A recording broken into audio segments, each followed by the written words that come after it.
Hi, I'm Willis Lamb. A few folks asked me if I'd videotape the restored traffic signals in my collection, so here we go. This is going to be in two parts because YouTube only allows a certain number of minutes of video, and I don't think we'll make it in one shot.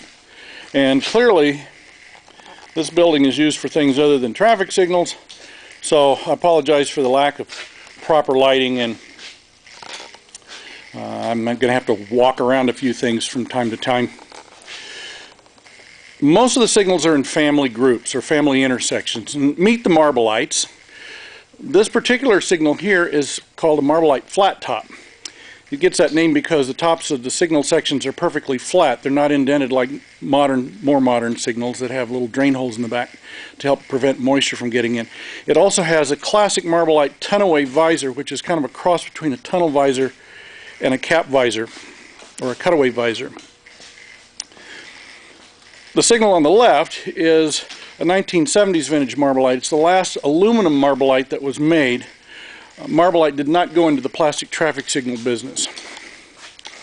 Up above is a fixed four-way Marblite that came out of Seattle. It's got the typical Seattle Presto Bright sign box. This is a Marblite doghouse. You'll notice that it has a green arrow that provides for a temporary protected left turn. When the left turn interval is over, you have a green ball, so traffic can still go and make left turns. It's just not protected. Our next intersection involves the GEs. This is a GE four-way out of Pittsburgh. It actually has a clear downlight, although I've yet to build a little sign to hang underneath the light.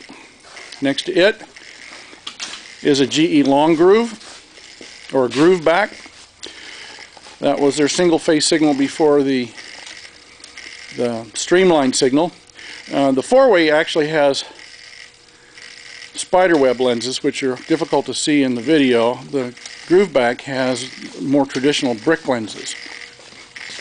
Then we have the Streamline. That was the last single-phase signal that GE made before they were taken over by Econolite, and it has the Baltimore configuration with the two tunnel visors and a cap visor. And then we have a GE pedestrian walk weight head.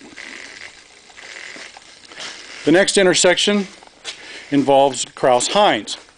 This is a Crouse-Hinds DT four-way with tunnel visors. You'll notice that it also has a protected left turn interval.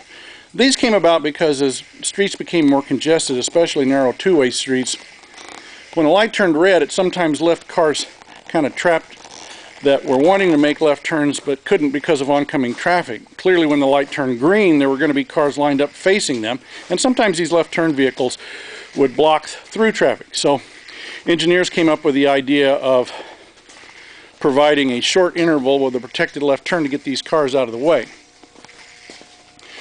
Unfortunately, if you weren't an aware driver, you would sometimes expect that you had a fairly continuous protected left turn, which is why later they went to also require the yellow arrow indication at the end of the left turn sequence. Now this is a Type M four-section single-face head that also has a left turn arrow. Behind it is a poly signal. It was made by a company called Chapel Hill and sold by Crouse-Hinds. It actually is dead ringer for the Type R, which is the beige signal with the black visors. And the Type R was pretty much the last of Crouse-Hinds aluminum signals. Our next intersection involves Eagles. This is an Eagle Lux four-way, and it was originally in Fort Worth or the Fort Worth area, and it still has a few of the old lettered or command type lenses in it. Someday I'd love to completely outfit this signal with commands.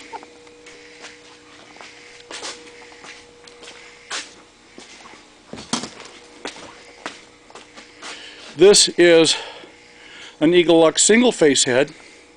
You can probably notice that the red lens has a horizontal bar on it. The amber lens has a diagonal bar, and the green lens would have a vertical bar. This was an Adler design for people who were colorblind. Back in those days, there was not a standard where red was always on the top. and so this helped people that couldn't read but were colorblind still figure out the signals.